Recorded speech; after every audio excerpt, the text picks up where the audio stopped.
Hi, hello, అందరికి నమస్కారం. నేను మీ భార్గవ్. ఈరోజు నేను రాశి గురించి అందరూ అడుగుతున్నాడు. లగ్నం, నవాంశ, దశాంశ గురించి చెప్పారు, కానీ మీరు రాశి గురించి చెప్పలేదు అని అందరూ అడుగుతున్నాడు. ఆ, రాశి గురించి చెప్పాలంటే మనం ఇప్పుడు కార్లు కొన్నామండి. కారులో 10 లక్షల కార్లు ఉండొచ్చు, 20 లక్షల కార్లు ఉండొచ్చు, 50 లక్షల కార్లు ఉండొచ్చు, ₹1,00,00,000 కార్లు ఉండొచ్చు.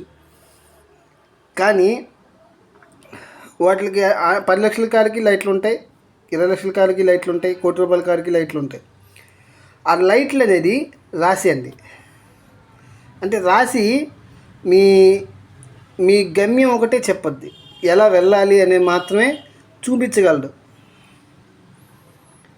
అండ్ కారు వచ్చి మీకు లగ్నం, ఎంత క్లీన్గా ఉంది, ఎంత బాగుంది, పైకి చూడడానికి ఎలా ఉంది, సో అది వచ్చి లగ్నం.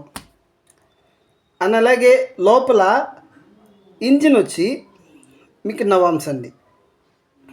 అంటే నవాంశ కండిషన్ చాలా బాగుంటే కార్ చాలా స్పీడ్గా వెళ్ళొద్ది. అండ్ నవాంశ కండిషన్ బాగాలేకుంటే మీకు కార్ చూడడానికి ఎలా అయినా ఉండొచ్చు, లగ్నం. అండ్ మీ లైట్లు చూడడానికి ఎలా అయినా లైట్లు వేసుకోవచ్చు. కానీ ఇంజిన్ బాగాలేకుంటే నీ లైట్లు ఎంత బాగున్నా, నీ కార్ ఎంత బాగున్నా, కార్ అనేది సరిగ్గా వెళ్ళలేదు. సో వాటి ప్రకారంగా రాశి, లగ్నం, నవాంశ ఈ ప్రకారంగా చెప్పచ్చు. అండ్ తర్వాత నేను ఇరాన్ వార్ సిరీస్ కూడా చేస్తున్నాను. సో అది కూడా వీడియో వస్తుంది. అండ్ తర్వాత జాతకాలు చెప్పేటప్పుడు నేను లగ్నం తీసుకొని చెప్పాలనుకుంటున్నాను. అంటే ఒక రాష్ట్రాలు తీసుకొని లగ్నం పర్టికులర్గా చెప్తాను. ఓకే, ఉంటాను. ఈ భార్గవ్.